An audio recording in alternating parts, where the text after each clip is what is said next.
Good morning. For today's video, i-vlog ko tong scooter ko, yung Suzuki SkyDrive Crossover. Isang 113cc na scooter na lahat ng features niya ay very basic lahat. Since very basic yung features niya, sabihin na natin na old school lahat ng mga features niya.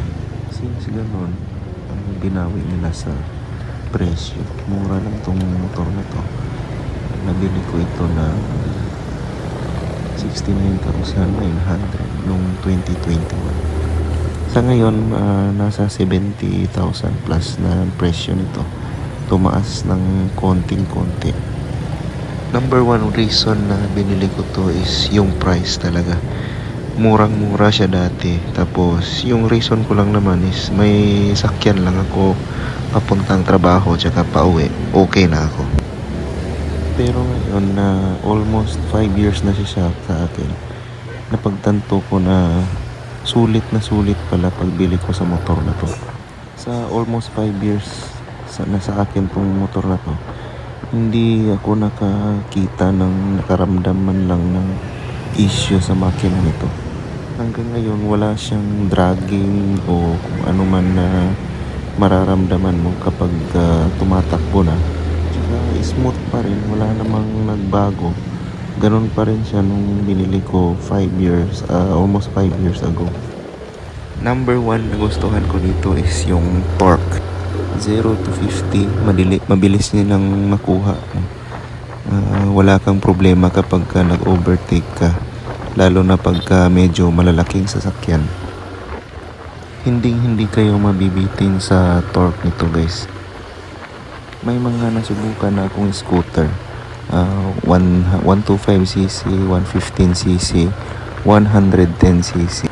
Pero sa tingin ko, sa mga kategory na yan, kung hindi man mas mabilis, kapantay nito yung speed na andun sa 125cc. Kasi nasubukan ko to, nag-rides ako papuntang Negros. Hindi naman tayo kamote, guys, pero natukso lang tayo sa sobrang lapad kasi ng kalsada doon, tsaka wala masyadong sasakyan nung time na yun. Sinubukan ko itong i-top speed, may alloy top box pa ako pero wala namang laman.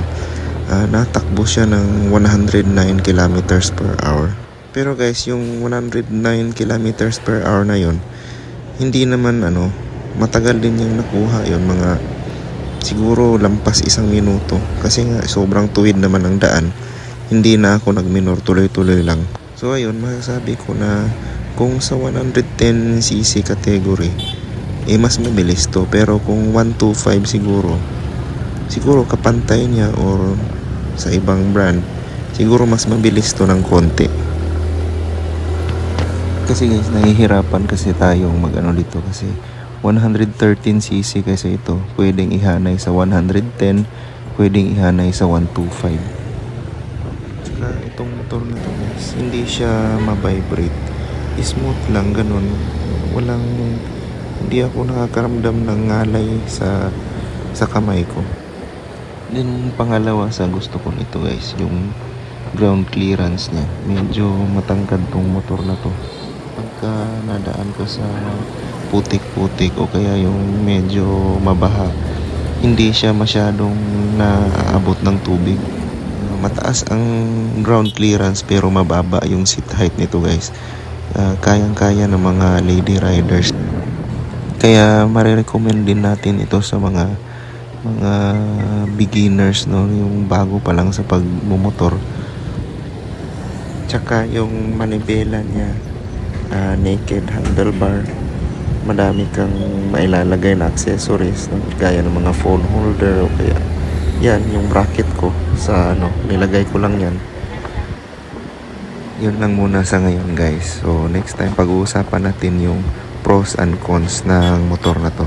Maraming salamat sa pagdaan sa channel ko. Ingat kayo lagi, guys.